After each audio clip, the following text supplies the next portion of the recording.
tema da mensagem de hoje é ladrões da fé. Eu quero pregar sobre isso porque é sobre essa temática que está sendo ministrada desde domingo, semanas anteriores. E na ideia desse texto, Jesus está contando a história de um homem que sai a semear, mas a semente cai à beira do caminho e vem as aves e comem, tomam essa semente, roubando assim das pessoas. Ora pois, isso tem tudo a ver com fé, porque a fé vem pelo ouvir e o ouvir a palavra. Se a palavra é roubada do coração das pessoas, a fé naufraga junto. E queridos irmãos, eu não sei se vocês percebem, mas nós estamos vivendo um tempo da prova da nossa fé. E quando eu falo de prova da nossa fé, eu estou falando de mostrar o valor da nossa fé.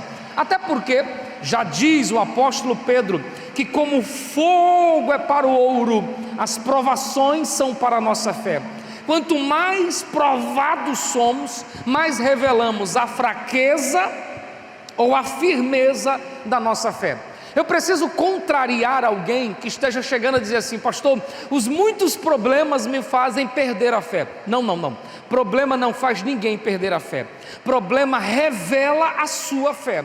Se você é uma pessoa de fé firme, os problemas revelam o valor dela. Se você tem uma fé oscilante, se a sua fé é circunstancial, ou como disse o pastor Daniel, coisificada, então você mostra a fragilidade dela.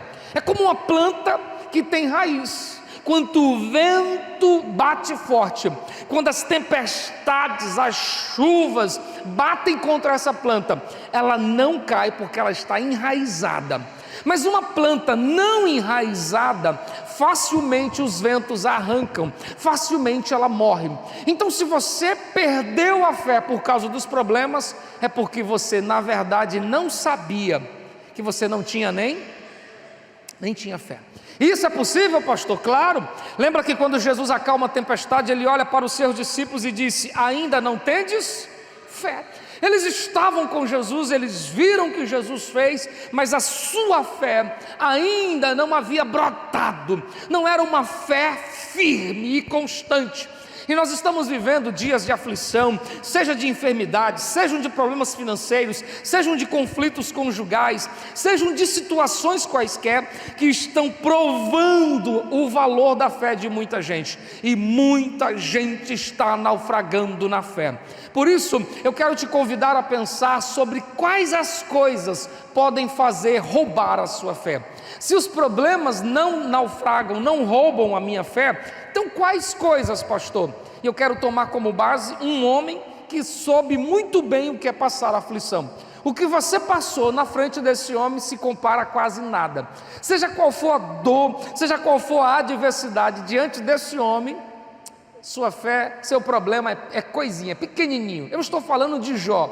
Lembra do que Jó viveu? Já leste o livro de Jó? Já ouviste as pregações sobre Jó? Ali é um homem que sabe o que significa sofrer.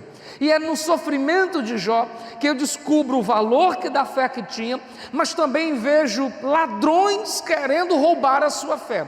E eu quero pontuar algumas dessas coisas. Se tem algo que está roubando a fé das pessoas, aqui está: portadores de más notícias. Lembra que quando ele está em casa, chega alguém dizendo: Jó, teu servo apacentava as ovelhas, eu cuidava do teu rebanho, e veio o redemoinho, e o negócio foi tão feio que morreu tudinho, só eu escapei.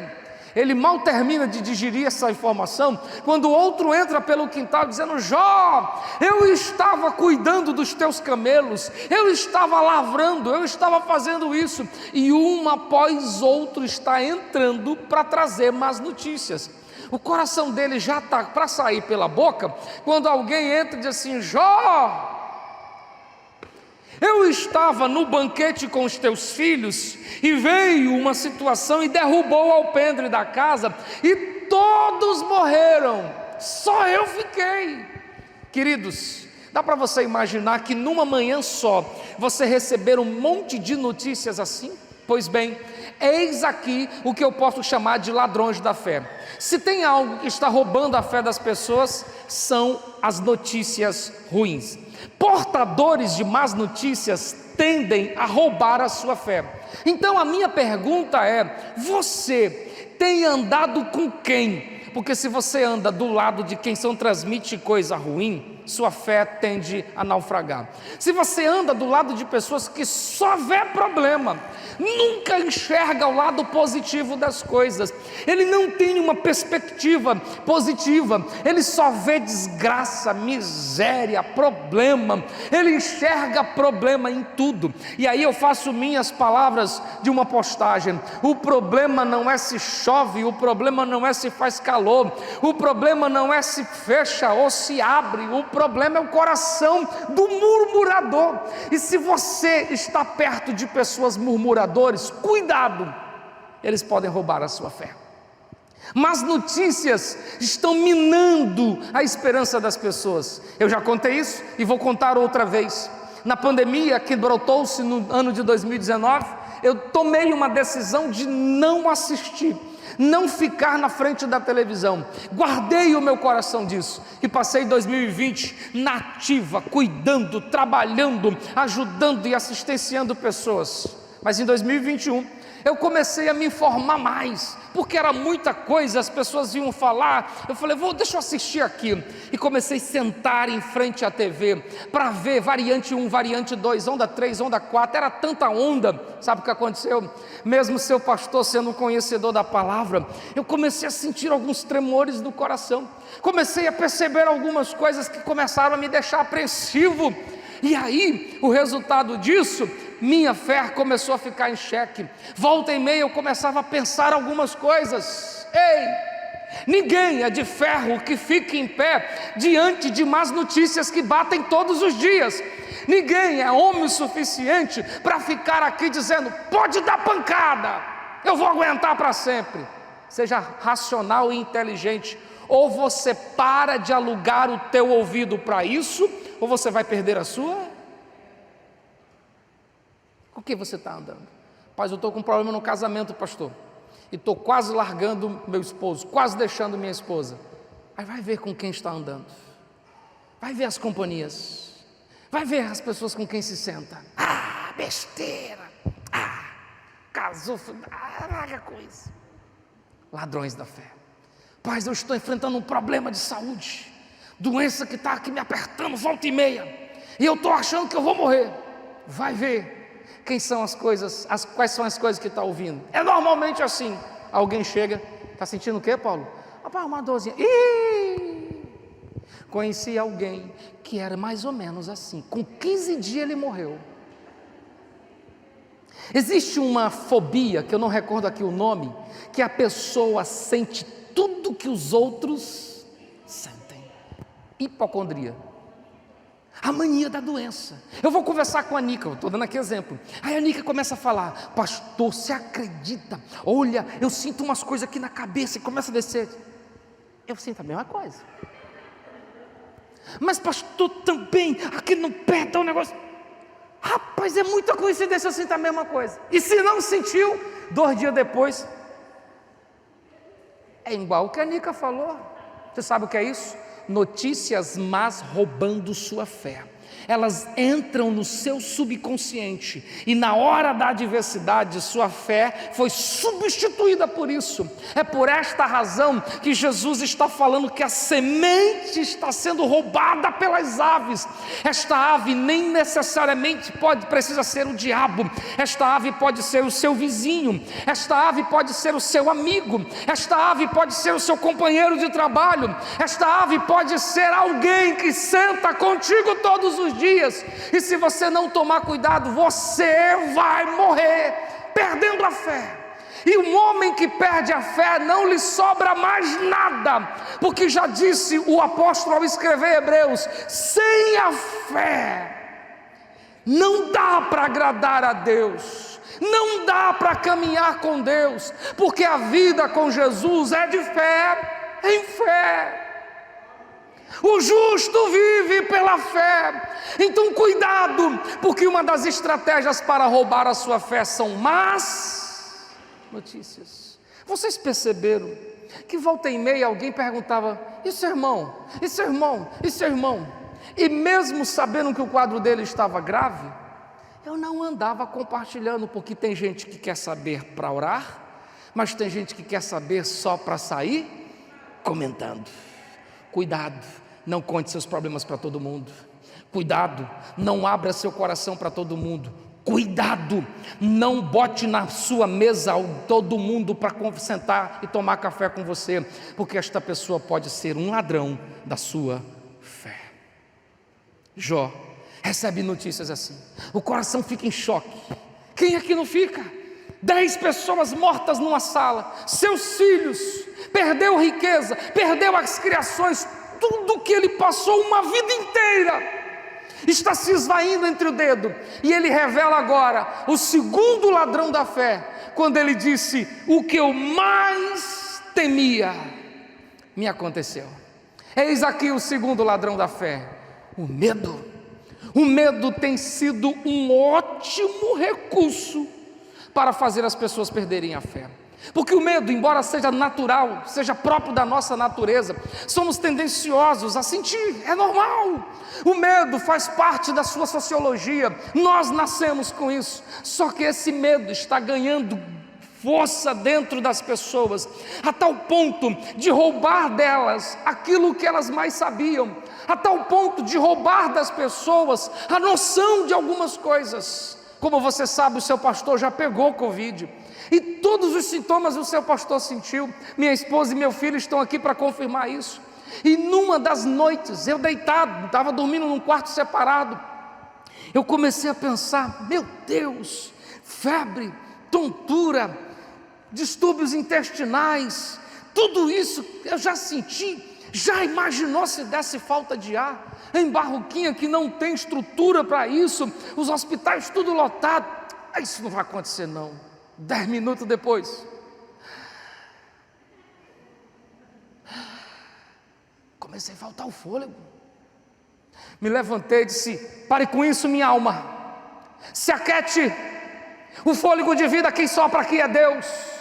Aquieta minha alma. Parava. 2 horas depois, eu passei a noite brigando comigo mesmo. A isca do medo tentou dominar meu coração. Sabe por que a saturação de muitas pessoas baixa? Porque o medo está ligado a isso. Quando o medo domina o coração das pessoas, a pulsação cardíaca começa a acelerar, a respiração. Eu estou diante de profissionais disso. Eu estou falando alguma bobagem, meu amigo enfermeiro, meu amigo da SAMU? As pessoas começam a ficar apreensivas, saturação cai. Eu não estou dizendo que não haja um vírus, o seu pastor pegou, tomei medicação para isso, mas em cima do problema existe um mal chamado medo, e o medo está roubando a fé das pessoas. Eu tenho medo de que não vai dar certo, eu tenho medo, e sabe o que acontece? O que você mais tem medo, lhe acontece. Pastor, eu não dirijo um carro, porque na minha cabeça, no dia que eu dirigir um carro eu bato. Aí a pessoa bate assim: eu não falei, pastor. Pastor, eu não construo uma casa porque eu tenho medo de nunca concluir. E nunca vai concluir. Pastor, eu não faço isso, eu não faço isso, eu não faço isso. Ei, o medo não pode ser o que te trava. O medo deve ser convertido naquilo que te motiva.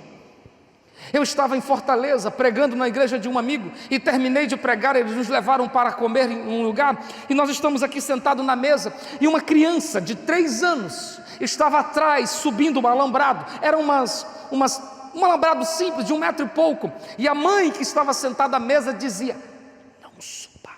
Com os lábios ela gesticulava para que a criança não subisse: você vai cair, não suba. E a criança perto de mim olhava para a mãe e dizia assim: eu não tenho medo. E a mãe dizia: você vai cair. E ela respondia, e eu vi o diálogo gesticulado entre as duas. A menina subiu, porque ela venceu os seus. Ei, diga para a sua alma, quando sua alma estiver em angústia, em aflição, quando sua alma estiver bombardeada de coisas, aquiete e diga o que disse Davi: por que te perturba, ó minha alma? Espera em Deus, pois ainda o louvarei. Quando Jó se viu acometido dos seus medos, ele começa a naufragar a sua fé, e nasce o terceiro ladrão desse texto, ladrão da minha fé, a procura por explicações.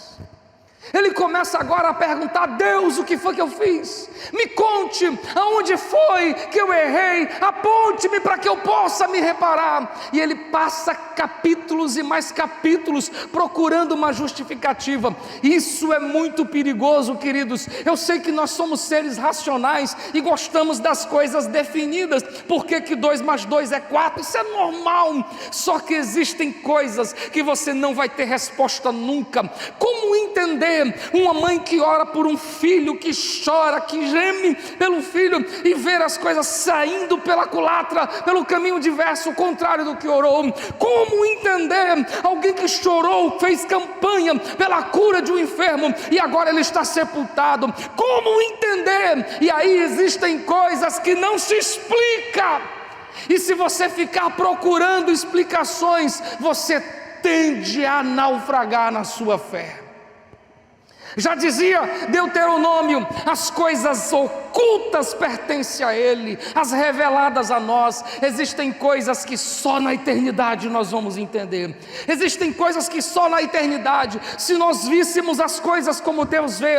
E como Deus vê, pastor? Deus vê de cima para baixo. Eu olho o que está à frente, eu olho o que está aos meus lados, mas Deus está olhando daqui, Deus está olhando de cima para baixo. Quando meu irmão enfrentou esse problema que já passa de 15 dias, a nossa pergunta natural é: meu Deus, o teu filho, Senhor, e agora? Meu pai. E alguns irmãos questionam: mas não é pastor, como é que pode? Como se pastor não fosse gente, meu Deus. E começam as perguntas, e no final da história a gente começa a perceber: Deus está despertando algo mais, Ele está tratando com algo mais. Sabe o que está resultando em tudo isso? Há anos atrás, o meu irmão fez uma oração ao Senhor. Ele é de uma igreja, Brasil para Cristo, onde o missionário Manuel de Melo, fundador desta igreja, foi o homem que mais foi usado nesse Brasil na área de cura divina. Ele enchia estádios muito antes de surgir esses pregadores que vocês conhecem. Manuel de Melo estava curando os enfermos, e ele orou e disse: Senhor, me use para trazer saúde aos enfermos. E sabe o que o Senhor está dizendo? Estou te fazendo sentir a dor do enfermo, porque através da tua vida doentes serão curados. Então Deus estava tratando com Jean, mas ao mesmo tempo que estava tratando com Jean, estava tratando com uma mãe que já estava assim, eu vou tomar a liberdade assim, já não orava tanto, já não estava tão assim. Jesus acordou 3 horas da manhã e a neguinha está orando, 6 horas da manhã e a mulher está orando. Pense numa mulher que orou. Sabe o que Deus está fazendo? Mexeu com a igreja, que os irmãos estavam com medo da pandemia, um monte de coisa. Os irmãos agora estão tudo junto na porta do hospital, estendendo a mão e declarando cura. Os médicos estão boquiabertos, porque dos que foram para a UTI, só ele voltou. Sabe que tudo agora começa a dizer para mim: Deus sabe o que está fazendo, e Ele tem a maneira certa de tratar as coisas. Na hora eu não entendo nada, mas depois eu vou ver que todas as coisas contribuem para o bem daqueles que servem a Deus. Então pare de procurar explicações. Pare, pastor, mas por quê? Pastor, por quê? Esse foi o perigo de Jó. Jó está aí começando a questionar, Jó está perguntando: e agora, e agora, e agora? Até que Jó para, diz: não, eu não posso continuar assim, eu não posso ficar procurando justificativa para o Todo-Poderoso. E aí ele vai compor a mais bela das expressões. Ele diz: eu sei que o meu Redentor vive. Sabe como é o nome disso? Ele lembrou das coisas que ele acreditava. E ele continua: e sei que mesmo que seja consumida a minha carne, ele estava todo leprento, ainda que seja consumida a minha carne, eu sei que Ele é poderoso para reviver. Sabe o que Jó está dizendo? Que quando os ladrões da fé batem à sua porta, Ele traz à memória aquilo que lhe dá esperança. Quando o medo, as más notícias e as perguntas sem resposta quiserem roubar a sua fé, pare e lembra tudo que Deus já fez por você. Foi o que eu fiz naquela quinta-feira, trancado no meu quarto. Minha alma te lembra disso. Minha alma lembra que Deus fez isso. Ó minha alma, e eu comecei a dizer para minha alma: Deus já fez alguma coisa na sua vida. Eu creio, sim ou não? Sim ou não, irmãos? Então, se Deus já fez alguma coisa na sua vida, na hora da adversidade, que você não conseguir ler a Bíblia, que você não conseguir nem orar, olha para trás e veja quantas coisas já fez o Todo-Poderoso. E aí o salmista canta de novo dizendo: bendize, ó minha alma, ao Senhor, e não te esqueça de nenhum dos seus benefícios. Lembra do que Deus já fez e encontre esperança. Jó agora começa a recordar estas coisas, ele começa a trazer isso de volta. E eu quero convidar você, eu não sei se essa série de mensagens sobre a fé remete a provações que estão por vir, ou provações que já estamos a enfrentar. O fato é que sejam coisas presentes ou ainda futuras, se a sua fé está em xeque, primeiro, se afaste daqueles que te trazem más notícias, se afaste daquilo que rouba a sua esperança. Segundo, não se torne escravo do medo, aprisione o seu coração à esperança. Prisioneiro da esperança devemos ser. Está difícil, mas eu creio. Fechou tudo, mas eu continuo crendo. Não tem possibilidade, eu continuo crendo. A frase que eu mais ouvi esses dias é: ore até que haja uma resposta. Ore, continue orando, continue clamando, continue buscando. E Jó nos dá essa lição. E terceiro, afaste os ladrões da fé, saia de perto deles, se torne prisioneiro da esperança e recorde tudo que Deus já fez por você. Sabe como termina a vida de Jó? Todas as coisas lhe foram restituídas em dobro. Em dobro. O que Deus quer restituir na sua vida? O que Deus quer restaurar em você? Só depende da posição que você vai ter agora. E a posição é: não perca a sua.